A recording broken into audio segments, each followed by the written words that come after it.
Hello, everybody. Most people will be sleeping.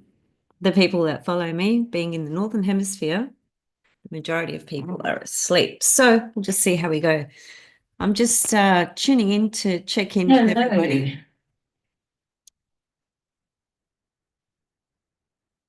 and talk about the current energies and just some things that are going on post full moon in Scorpio. Um, okay, I can see there's a couple of people there. And what I'll do is I'll just keep my eye on the chat when it appears. In the meantime, if you're there, welcome and feel free to say hello and tell me where you're from and why you're tuning in. Do you follow me? Do you know me? Would you like to share about the full moon experience? This is kind of like an open, uh, spontaneous stream. Uh, just speaking from the heart, really. I guess what inspired this spontaneous stream for me was just the reflection on what's been happening with the full moon in Scorpio, because it was opposite Uranus, and now the sun at the moment, as we speak, is approaching an exact conjunction to Uranus. So basically, for me personally, I've really had a lot of trouble sleeping with this full moon. The last 3 nights in a row, I've not been able to go into a deep sleep.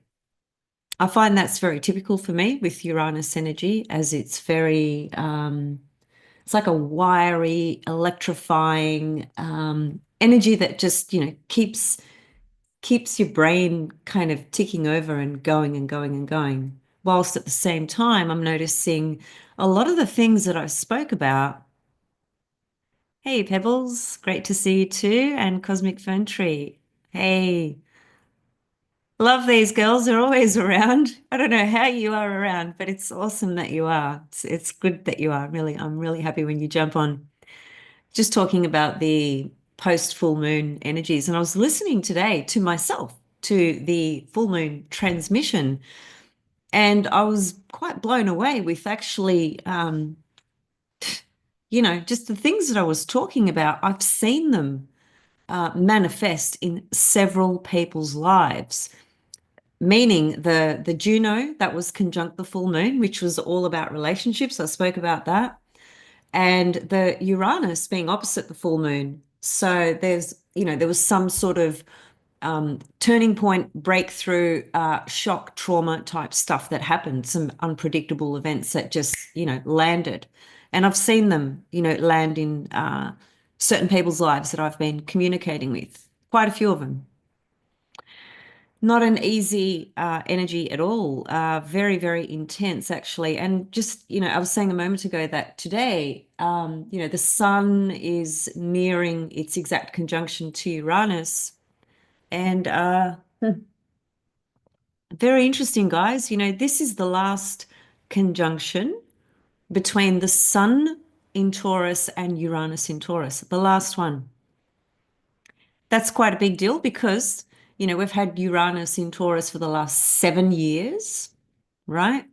So for the last 7 years, we've had the sun join up with the sun, Uranus in Taurus, and then the sun meeting Uranus once a year for the last 7 years. Well, this is the last time, the last passage right now as we speak. Today, I think the sun is 24 of Taurus and Uranus is, I think, what, 25, something like that. So this is, again, it's another kind of little piece of the puzzle from the perspective of the culmination and closure of things. I've been feeling so sentimental personally myself, just with the level of the deep sense of the world that we knew. We've known it for a while. It's over. It's completely over, right? We've known that for a while. That's not a new feeling necessarily, but it feels to me, and tell me if you agree with me or if you feel this or whatever you feel. It feels to me that we are, it's like we're in It's a little bit like being in no man's land at the moment, right? Because we've we know that what was is it's just gone, it's finished. Although many of us are still hanging on in various ways, and there's no judgment in that at all. There's no right or wrong in that. We all need to um, surrender, process, let go, release in our own time. However that's going to be, that's a unique and individual thing, and no one can say how you should or should not do that. But the theme underneath that is the absolute, undeniable feeling that what was will never ever be again. And we might experience this, lifetime after lifetime, and in one lifetime numerous times, but there's something very unique about this point in history because of the uh, very cyclic, specific changes that are happening with the outer planets, particularly. And of course, I'm referring to Pluto in Aquarius and naturally the Saturn Neptune conjunction in Aries, which, it's so big. We really it's very difficult for our left brain to even start to contemplate what the fuck that's going to be. I'll be straight. It's really complete brand new unknown territory. The last time, I'm just reading comments just to make sure that I don't miss anything. Cosmic Venturi, yeah, I have Uranus in the ninth as well. That's an awesome, awesome, awesome placement. That's the astrologer.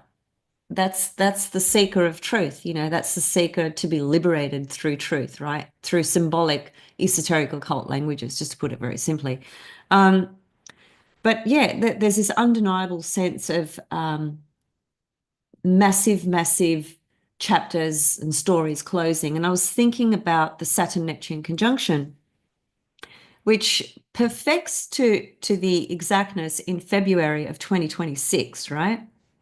So it's a little while away, but we've got this all year, and even from last year, you could say, we've had this Saturn-Neptune conjunction in Pisces, really coming to a crunch point, right? Where there's it's an undeniable ending of sorts, right? And there's been a lot of sadness around that. Have you felt that yourself? I have, just even reflecting on the extraordinary artists, and that goes across the board in many different ways, but I'll just narrow it down to musicians, for example, that have all transcended, while Neptune has been in Pisces the last 14 years. Think about how many people have left in the last 14 years. There's been so many of them, all of my favorites, all of them, pretty much. Yep, just about all of them.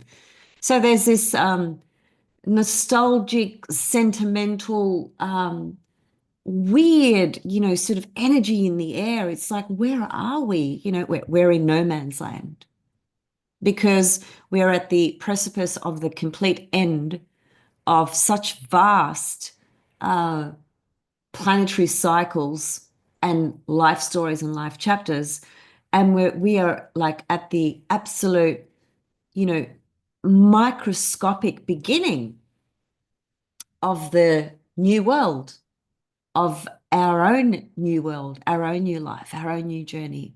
And I was thinking today that, with Neptune now in Aries, it like I had this very strong sort of thought and feeling about this. And I thought, wow, Neptune in Aries right now is the new page to a book, to a story.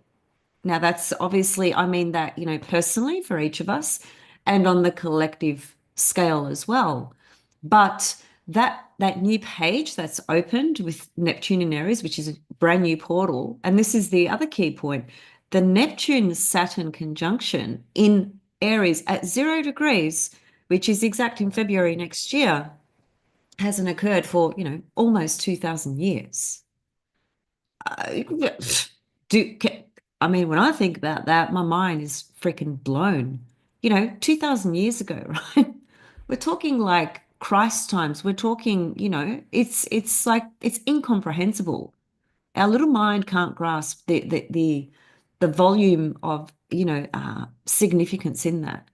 So we are living through, we are, we specifically chose to be here at this time, I believe, in any generation across the board, wherever you are, right? Whether you're 2 years old, whether you're 100 or whether you're 50, doesn't matter.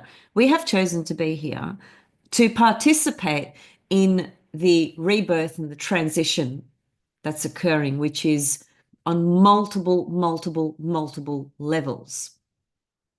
And the Neptune in Aries at the moment is that fresh new page, which is so brand new. It's so difficult to grasp and to understand what that might mean for us individually or even collectively. We have some ideas. And I think for those of us that are, quite intuitive and empaths and so forth, we can zoom into that and get some sort of sense of that for sure. Creatively, it's going to be quite extraordinary because, Aries corresponds to pioneers, people who bring in, brand new pioneering, on the edge type of new technologies, new solutions, new projects, new creative styles and ways and so forth. It's going to be pretty magical on that level. But at the moment, Neptune at, the beginning of Aries, it's like this blank canvas, right? And you've got to understand, Neptune has no form, right? It's the boundless, infinite ocean of oneness. So it's bringing in everything. It's just uniting everything at 0 degrees of Aries with Saturn.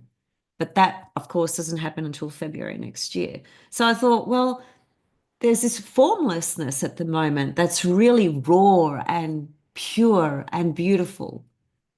Neptune at the beginning of Aries. And I was thinking it's kind of like, a blank canvas. We don't know what's on that canvas at the moment or what we're even going to put on that. Maybe some of us do. But I think when they form their conjunction together February next year, although they're going to be because Saturn's going to go into Aries very soon. I think on the 25th of May, Saturn goes into Aries. It's pretty, it's mind bending actually what's going on this year, especially.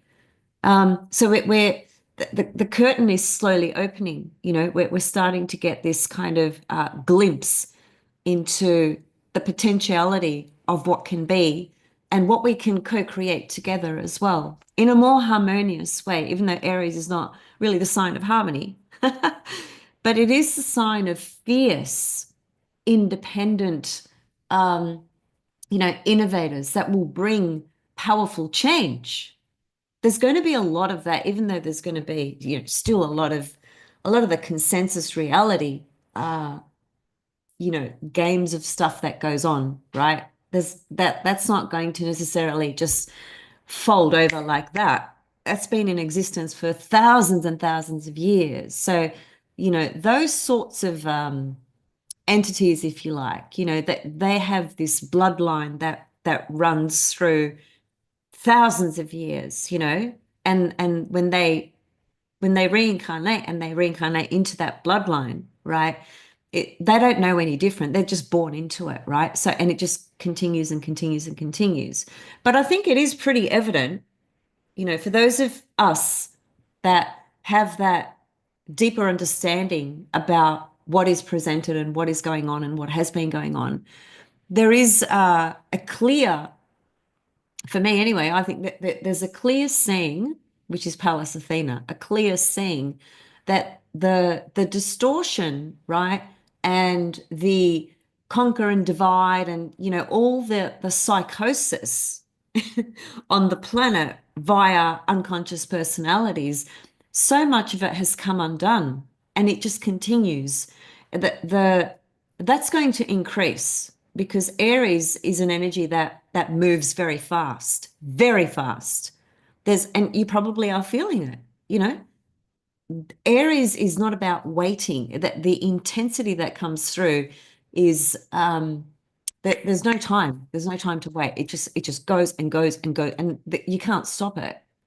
So even these forces that have been around for such a long time, trying to continue holding on to this fabric that is at the cost, of the majority, right? um, which is, just aligned in their own psyche, in the bloodline that they come through and so forth.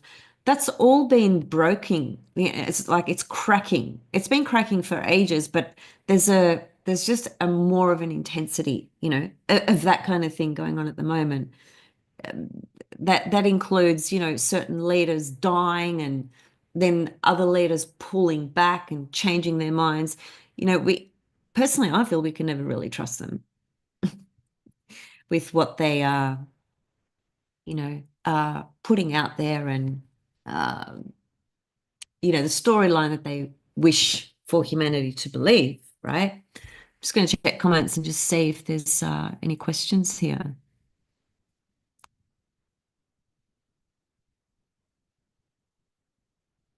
Hey there. So there's Heather from Wichita, Kansas. What a cool name. Um, yeah, Cosmic Ventry. Yeah, I haven't been able to sleep either. It's just been a really bizarre, intensely bizarre. Like I laying there and I can just I was in that it's kind of like the astral state. And when you go in and out of dreams and you can kind of control where you are and what you're doing. I've been doing that for the last 3 nights in a row nonstop with all these dreams I've been having. It's been wild, crazy wild, but unable to sleep though, which is kind of a bit frustrating. Listening while cooking. Um, yeah, anyway, I was just talking about the bigger sort of picture, the collective stream, how so many things are changing so rapidly. And that for those of us that are able to penetrate with our own X-ray vision, our own eyes, through the facade, right, through the false, through the conditioned imprints and the conditioned reality. I think everyone, even in the consensus reality, are at a point, where they're sort of, that they are asking the question, what the fuck is going on? What really, what is this place called Earth? What what have we been believing? What's been going on all this time? What is this reality? Yeah, it's pretty trippy. The veils are very, very thin. Um, but I think again, just returning back to that no man's land idea, or metaphor, that's what it feels like to me. It's like it's no man's land, where I guess a definition of that would be just to say that there's this, overwhelming sort of sense or knowing or realization that everything that was before this moment will never ever return.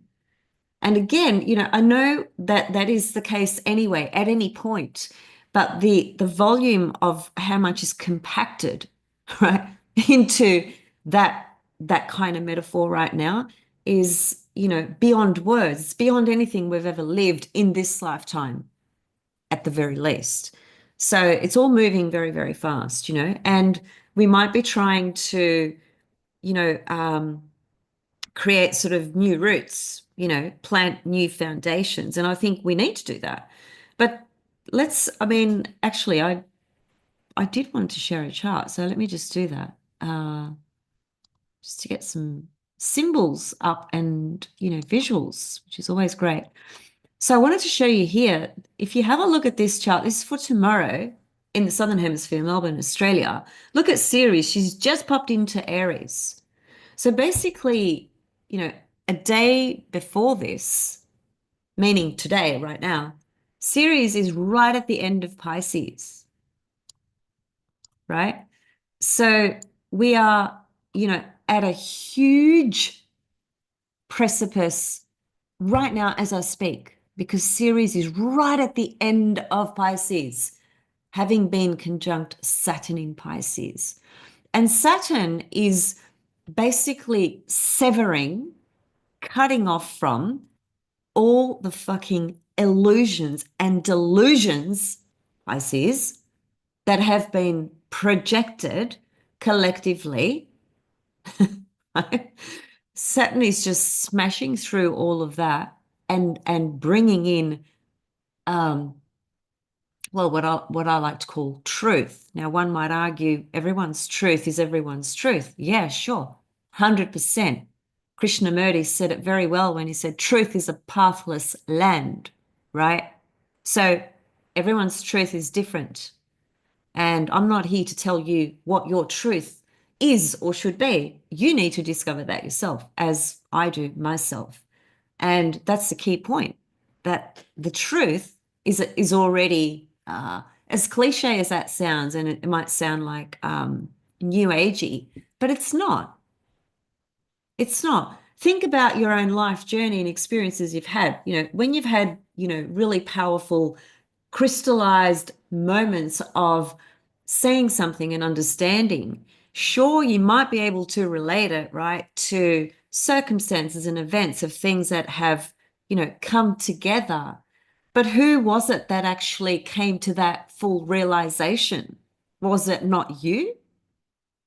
So what does that tell you? It tells you that what you are understanding and seeking is being drawn out from within you.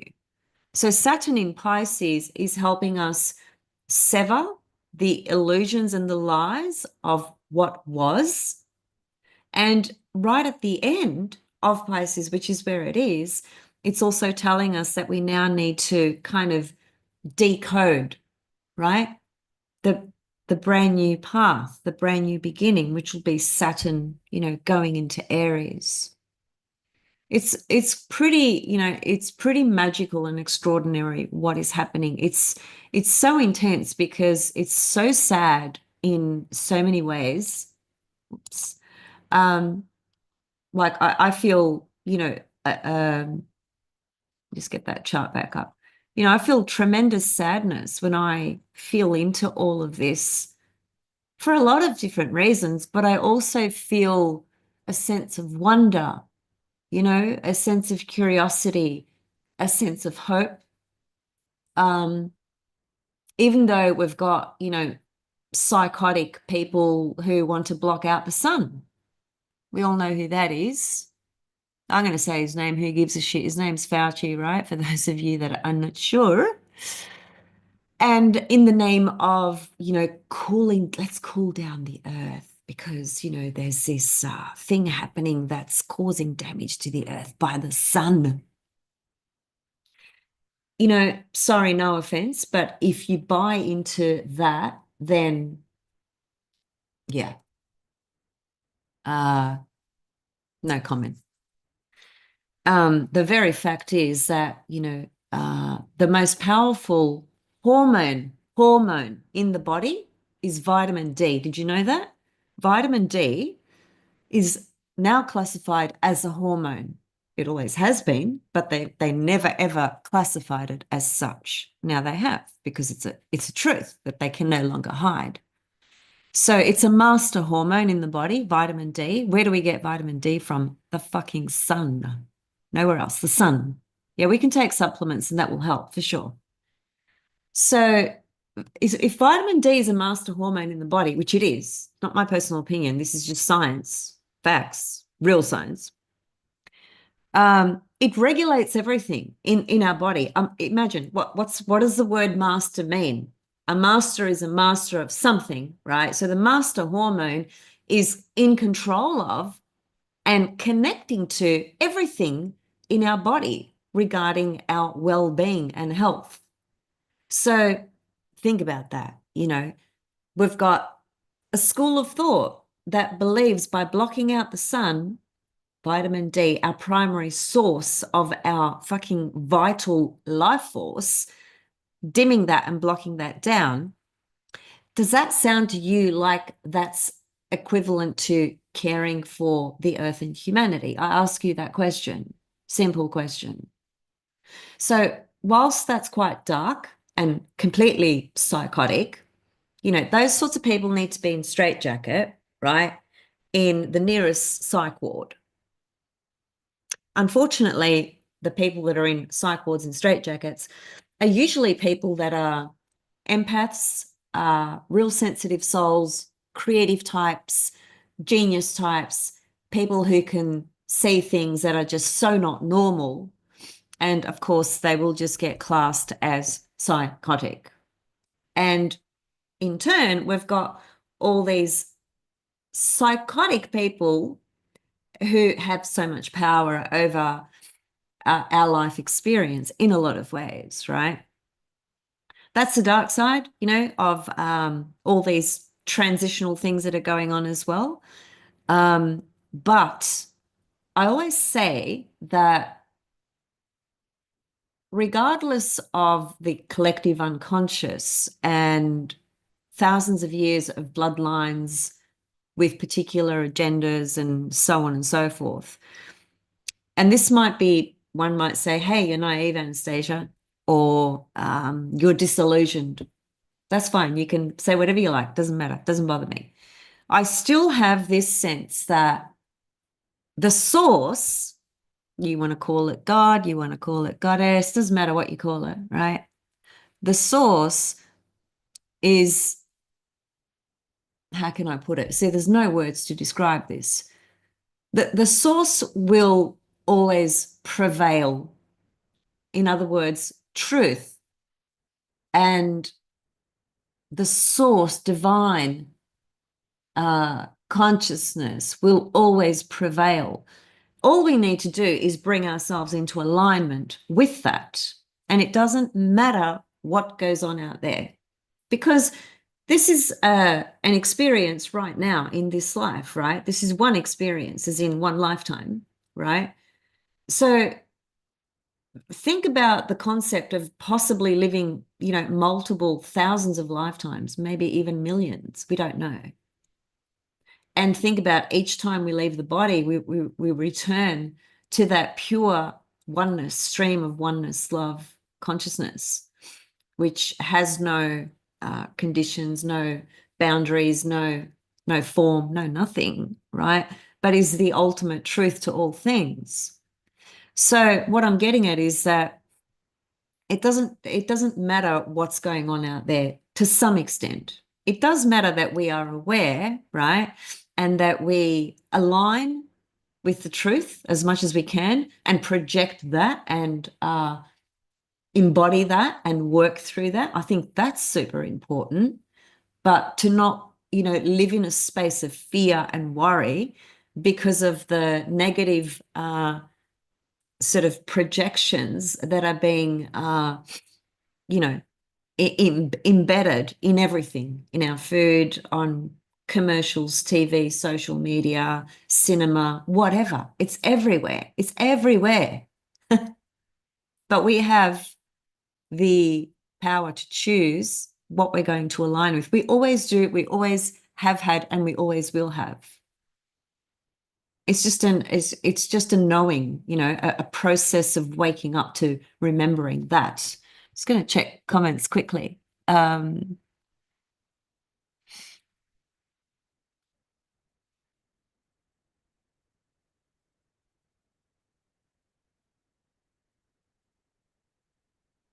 Oh, that's so beautiful, Pebbles. Yeah, that's so cute. Saving a little baby starling. How adorable.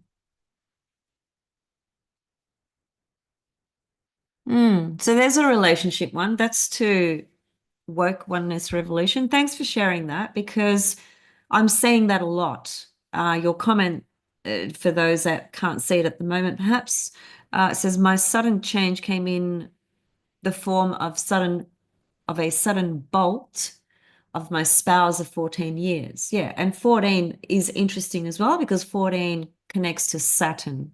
That's two 7-year cycles, right? Saturn is a 29-year cycle, but when you're looking at a Saturn cycle, you look at every 7 years. So that's two lots of 7 years, 14. So that's a Saturn influence there as well. And I guess the full moon, just activated really what has been there for quite some time, right?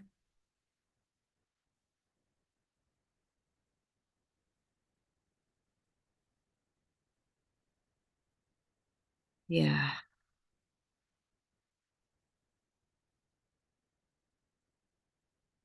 Good morning, Anna Maria Jensens in the Netherlands.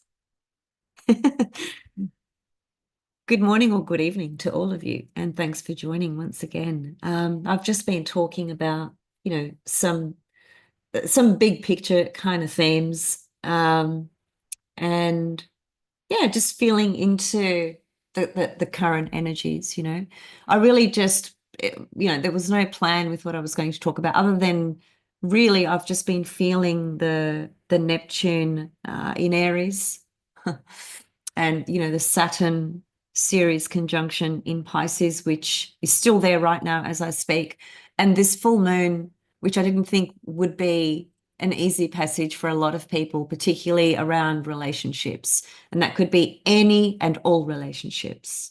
It could be one relationship, or it could be, multiple people that you are in some type of relationship with. It's really a no-brainer. You have Juno on the full moon and Uranus opposite, it's quite literal, what's come up. And at the moment, where are we? Yeah, the moon's in Capricorn. Been feeling that. Don't really like the moon in Capricorn. No offense, moon in Caps. It's just mm. Give me moon in Sag any day. Yeah. But anyway, that's where it is at the moment. I've been feeling that, and very much the Saturn series conjunction. That's the other thing I wanted to mention. Yes, thank you. Venus, you can see there, she's 11 degrees of Aries, right? Let me just see if I can grab an arrow. So Venus, in the last couple of days, just passed over the solar eclipse degree. Remember, we had a solar eclipse in Aries, March this year. So, and of course, Venus, did her whole retrograde passage, through Pisces and Aries, and then she formed the Aries Venus star. And then she was reborn as Pallas Athena, morning star in the eastern sky just after the equinox. So, there's been quite an extraordinary journey and passage with this particular Venus star and her rebirth as a morning star, particularly because she did not disappear in most latitudes in the Northern Hemisphere.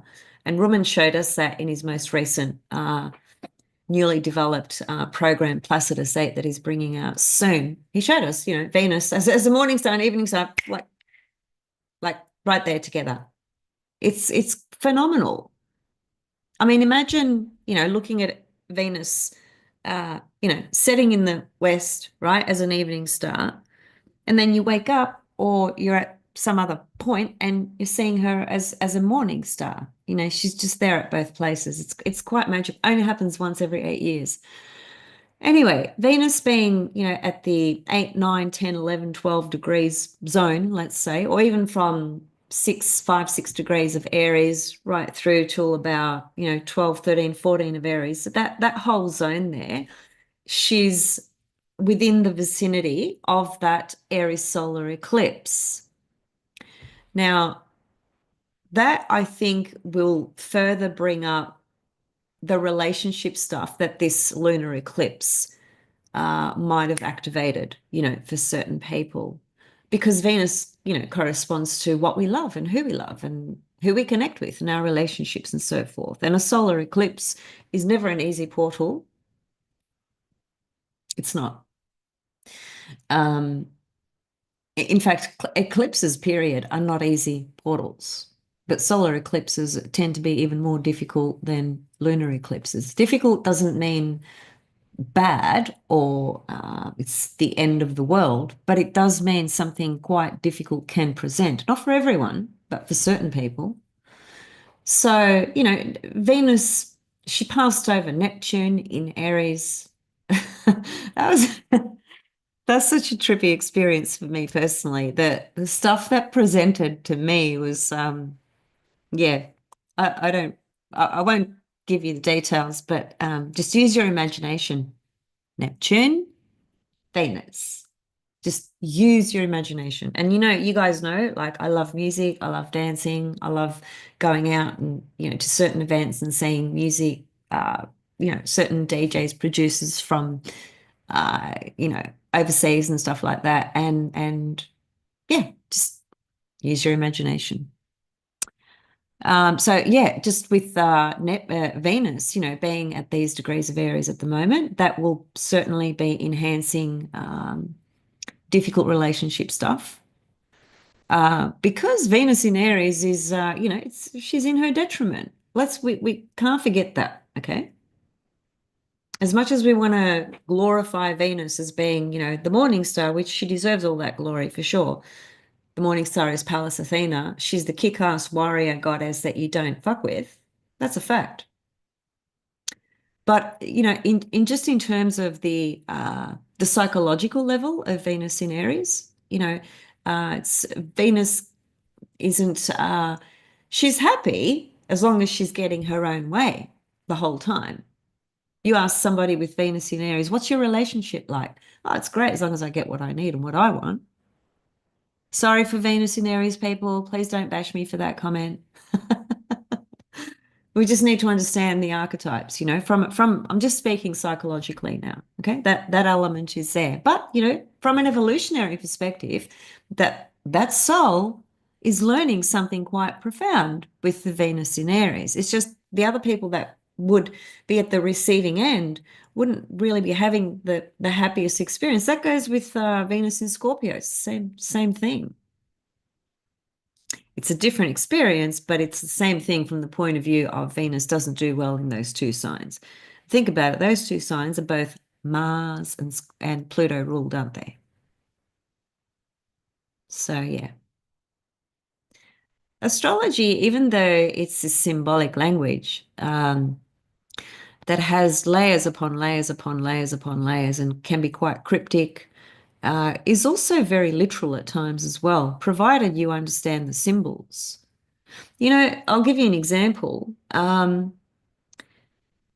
this was somebody's birth chart, the chart we're looking at right now. And have you guys heard of something called what's it called? Arc transform. Has anybody heard of that term, arc transform? I'm going to wait 10 seconds and see if anyone's heard of that.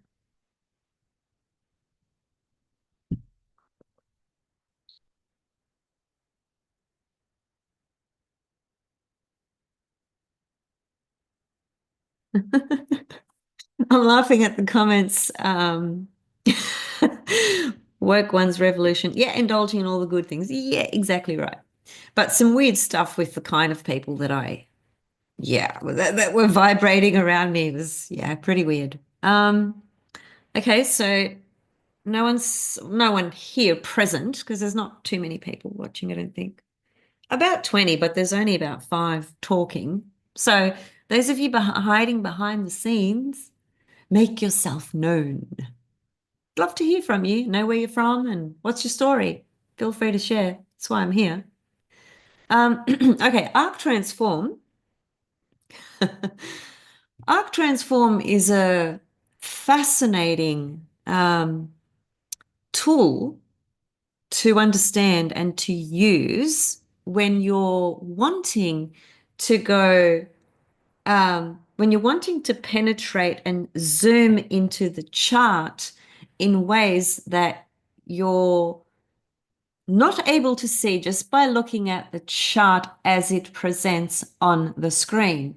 Because everything you see in this chart, so imagine this was your birth chart, everything you see, morning, okay, for Anna Maria, sorry about the Venus in Scorpio comment. Yeah, it's a challenging one, but it doesn't matter what placement it is. Every soul has chosen what it's chosen, but we cannot deny the understanding of these placements and the challenges and or opportunities that are reflected through them, right? It's just important to be realistic and honest about it all versus just choosing what we want to see and just choosing to only look at the so-called positive side, because when we do that, what happens is by default, we suppress the shadow elements. And what happens when we suppress something? It just goes like this, just goes zoom, and it just gets thrown onto somebody else. So we don't see it in ourselves, we'll see it only in somebody else. That's the problem with unconscious projection. That's why Carl Jung, talked about that so much throughout his work, that the matter and the issue of unconscious projection and just how powerful it is and what it contributes to, as a life journey. It's problematic. Arc transform, let's go back to that. Sandra, sorry, Sandra. No, there's another Venus in Scorpio. Oklahoma. Hey there, Oklahoma. So many of you guys from the US, as I always say, most of my followers are from the US. I have some dear darlings here from Australia, just a few of them, but most of you guys are from the US, somewhere where I still have not been. Hopefully, that dream will still happen. It'll happen, but it'll happen in a different way because my dream was always to see the old New York. Yeah, that's gone. Okay, getting back to Arc Transform. I was asking everybody, has anybody heard of Arc Transform? And if you haven't, here's what it is. So this chart here is presented as a 360-degree circle and has numerous symbols in it, as you can see. It has a entire zodiac. It is divided into 12 sets of 30, tropical, and so forth, right?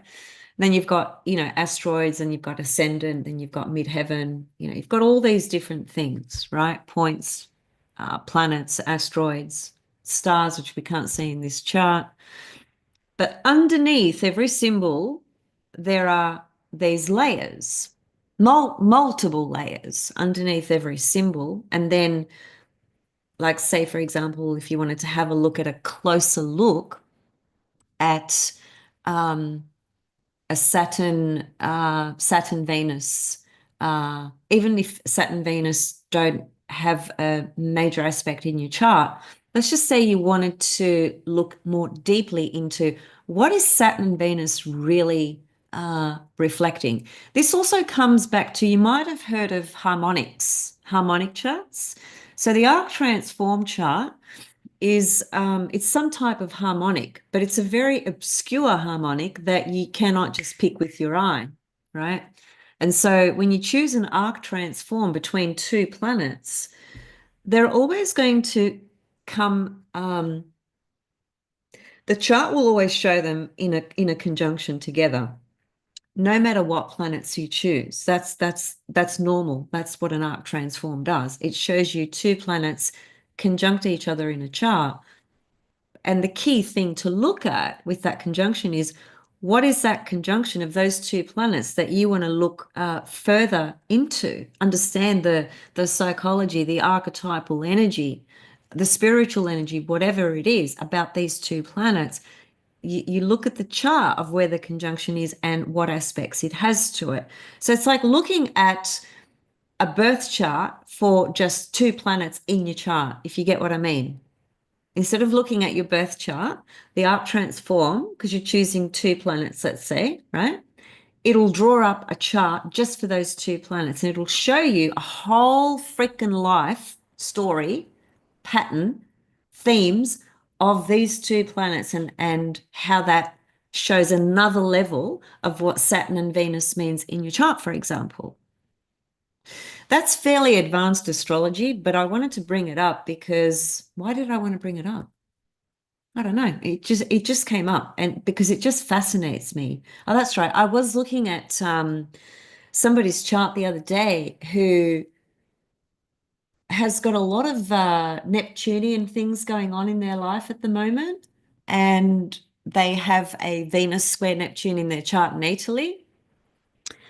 And so I just wanted to look at that a little bit further. And when I did an arc transform, I just found all this further stuff with Neptune that just really, it just it went to that extra level that you otherwise wouldn't see, and it was just mind blowing for me because of the story in these people's lives actually at the moment. Okay, so you're an intuitive astrologer, okay?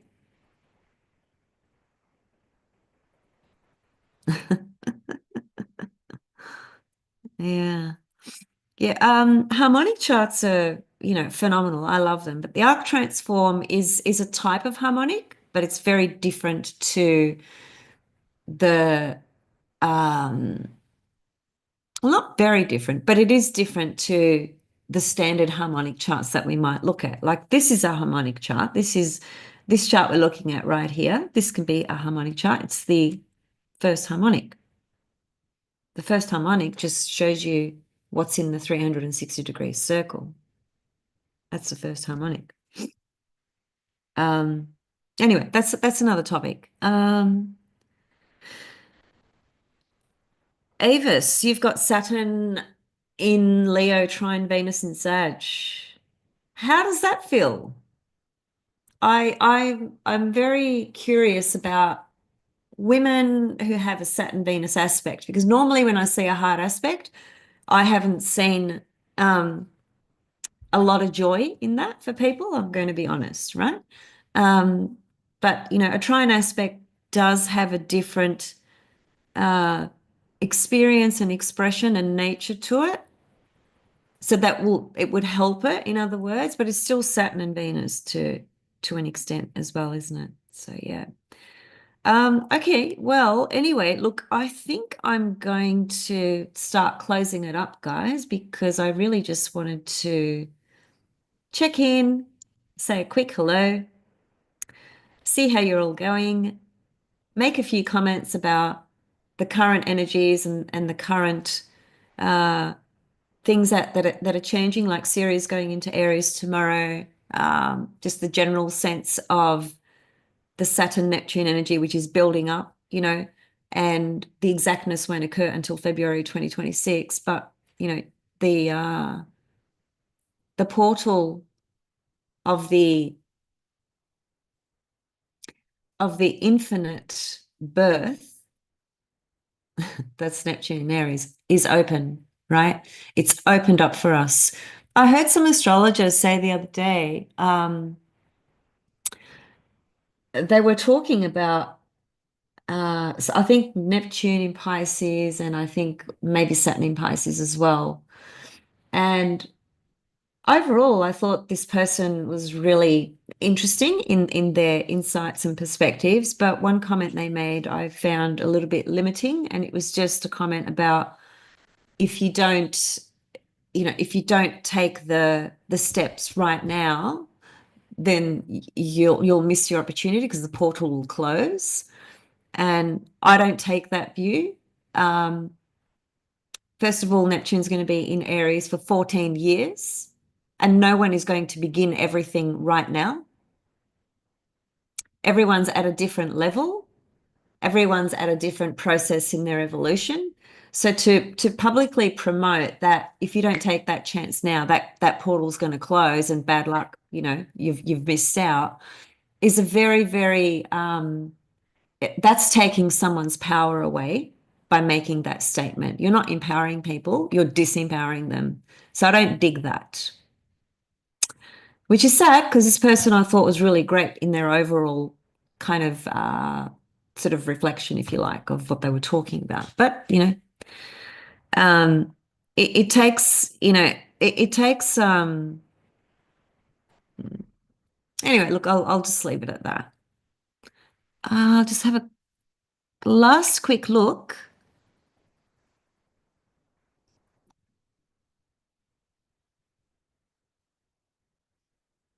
Seems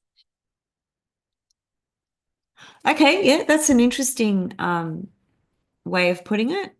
That's to work one's revolution about Venus trine Saturn. Yeah, okay. Yeah, Pebbles, it's not an easy energy, Saturn and Venus. That they are the antithesis of one another. Although if you look at them from Babylonian astrology and depending on whether it's a Venus morning star or Venus evening star, depending on whether she was visible or invisible at birth, once you start adding those layers in, you do get a different uh, feel into Venus and a different understanding. And spiritually, Saturn and Venus can be very powerful. But when you are talking about the mundane, everyday love, um, Venus indulgence, sensual appetites, and so forth, that domain of it is impacted. There's no two ways about it. You can't change it because you change your perspective. You can experience it differently because of the understanding you might have around it. I think that's what helps, the understanding. Um,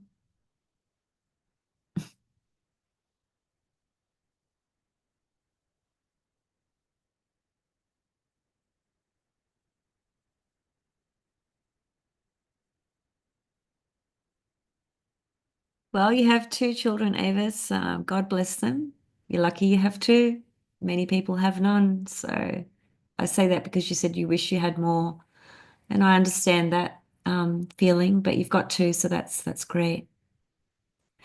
Okay, everybody. I will see you soon. Enjoy your weekend, everyone. Um, stay aligned. Stay aligned.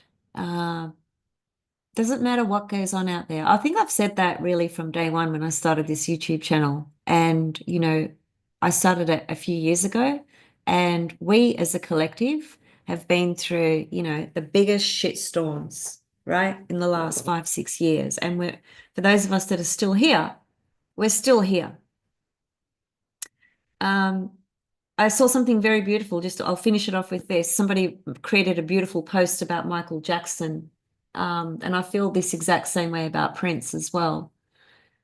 Uh, except Michael Jackson really, unfortunately, the evil sort of powers were able to do it in such a way publicly to destroy him publicly in such a brutal way, right? Michael Jackson. Um, and if you think about I mean, I always knew that all the attacks and all the allegations were absolutely false. And I still know it in my soul, in my heart, in my bones, in my body, in my mind, in my everything. Um, all that guy did was, first of all, we need to understand that he was one of the most powerful men on the planet in his time. He really was. The people that loved him were in so many different demographics, gender, whatever, right? There was people loved him across the board everywhere. In other words, he had so much power. He was one of the most powerful and smartest men on the planet. And those music companies they were not going to have that. Oh no, no, no. But all Michael did was uh, perform in purity with his art and craft, which was magic. I saw him live, so I can not only say this by hearing his music, but watching him live. So I was lucky to see him live. And pure magic, electricity, bliss. You cannot describe what you feel when you see someone like that live. So there's that. And then all his messages in his creative giving that he gave to the world look at all his songs. It was about love, children, the earth, unity, connection, truth, resilience, just powerful messages that wake people up. Those people are not wanted on the earth, especially when they have so much sway and influence and power, over humanity. Now, the same thing happened to Prince in a different way. Anyway, They don't like to hear about these things. So I'll close it there for today. But you all know what I'm talking about. I know you all know. Man in the Mirror, exactly. Man in the Mirror. Like, oh man, there's so many amazing songs, but yeah, that's what, and Prince. Oh, there's just so many. Ah, all right. Love you all very, very much. And be safe, be well, stay aligned, no matter what happens. At the end, if you are okay in your heart with yourself and with the source, that's the most important thing, no matter what. And I believe that. I'm not just saying it to say fancy words or to make myself sound like I'm someone special. No, I really believe that. I feel it in my heart, very deeply. That's why I like to say it.